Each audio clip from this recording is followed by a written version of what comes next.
access media, not necessarily just access media, but the general mainstream media, as well as the talking heads that like to present their opinion as if it's the opinion and the only one that matters.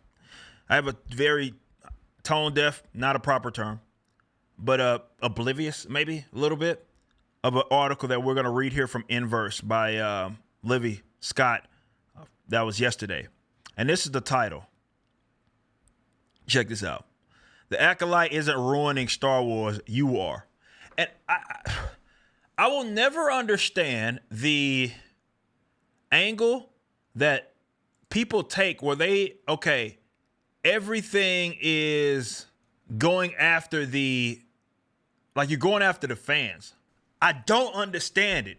I've even seen other creators do this goofy stuff where they're going after people's fans. And do y'all not understand that maybe you need these guys?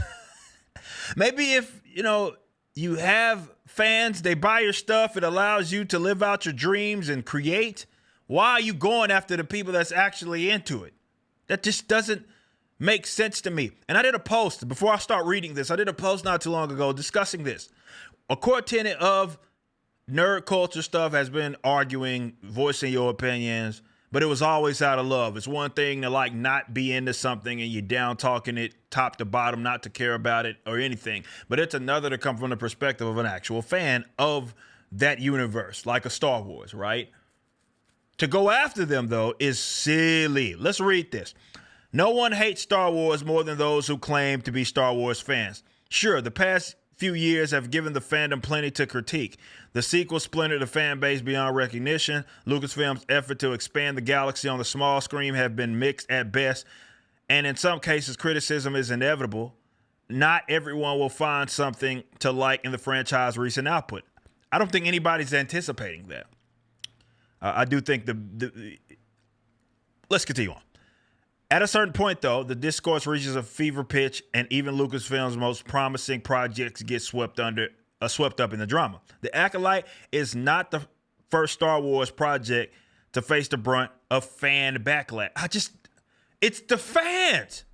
I can totally understand if there are outsiders that are grilling something and being angry and down talking something, that they are not a part of that subculture. But that's not what you're discussing. You're specifically talking about fans. These are people that are actually into the product or the universe or the brand. And it won't likely be the last they continue on, but the new live action series is also one of the best additions to the galaxy far away in a long time, embracing decades of nostalgia while also thinking critically on the franchise legacy. It also might be the most diverse Star Wars yet. So what? What does that have to do? Think about that. This person is setting a conversation up, and they're like, well, yeah, there's some backlash, but this is the best yet. You know why? Because of diversity. What the While it's definitely a boon for marginalized fans, it's made the Acolyte a target of vocal splinter of the fandom. And this is the thing. According to who would be the question that I would ask. When you say it's one of the best editions, that may be your opinion. And that's one that you're free to have. Absolutely. But if there are other fans, remember we're talking about fans, if there are other fans that feel differently, what makes your opinion more valid than theirs? Whether you know them as the fandom menace, oh, here we go, or a cluster of blue checkmark users on Twitter, it's impossible to escape their orbit. The same folks that review bomb diverse, so they still going with that.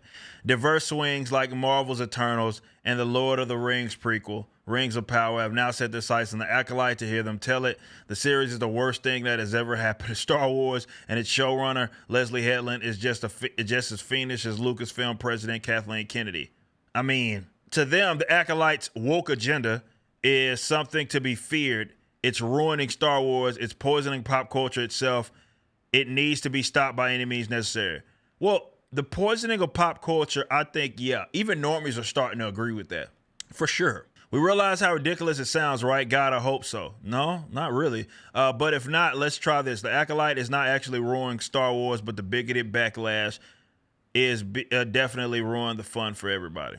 The Acolyte marred by racist, misogynist, all the buzz terms, there they go. And even the anti-LGBTQ backlash, the Star Wars devotees would share multiple bad-faced treatises about the series on YouTube or tank its audience score on Rotten Tomatoes. Why do I never understand why they think that everybody's opinion of a work that they have enjoyed in the past, is invalid. It's invalid. It's not legitimate. It's an illegitimate opinion. The only legitimate opinion that you can come to is that this is the greatest damn thing ever. And sure, understandably so, people are tired of kind of a lot of the nonsense. First episode, of course, of this, they're talking about mothers and others and, you know, this typical stuff. America Chavez, it seems to have happened, where you have I don't know if it's a whole planet full of lesbians like with America Chavez. Yes, that's a thing. But of course, people are going to groan at that, man. You have to anticipate that. I know you go into it thinking like, I am brave. And then you have Leslie Headland, and then you have your star actress having these interviews, which are all pre-planned. And what are y'all talking about? This is the gayest Star Wars ever. I didn't say that. The interviewer said that, and you agreed with them, while also saying you might have said it tongue in cheek, but you said it. What did you say? R2D2, who did they say was gay? Somebody was gay, or a robot, or was a lesbian or some shit. And then they said that nerds were gay. So this is what you're, albeit leading with. And then they see it infest the first couple of, it was C-3PO, was that who it was? I couldn't remember who she said. It was one of them. But either way, you lead with that. You know people are going to groan at that idea. And then when they do groan, you say, well, it's your fault, you bigot. And it's just a vocal minority. I don't think the numbers show that. I think maybe it's more than just a vocal minority. I'm done here. It's enough. It's like, hey, it's an insignificant part of the population, right? Yet you guys are a problem and you're ruining. Which one is it? You're ruining the Star Wars. Which one is it? They don't get it. And like I said in the last segment, I don't know if they ever get it. Not my problem. But I don't know if they ever get it. They'll just keep making the same mistakes. And, you know, we were talking about it on on Ribbon and Silverback with Ass. And he's like, if I watched this, if I was totally, like, not in on it, I would have thought that this would have been, like, something that shows, man, they're tripling down on this. Like, this is they're for real going in this direction. And there's no return to form. Because it's like, there's this conversation happen. Bob Iger talks out of both sides of his mouth. And, hey, I know the social agendas and all that. And then they do the same damn thing on the next release. People don't want that. And then when they voice their concerns, you're talking to actual fans. What do these people do? Blame the actual fans. I will never understand it. But it is a tactic often repeated.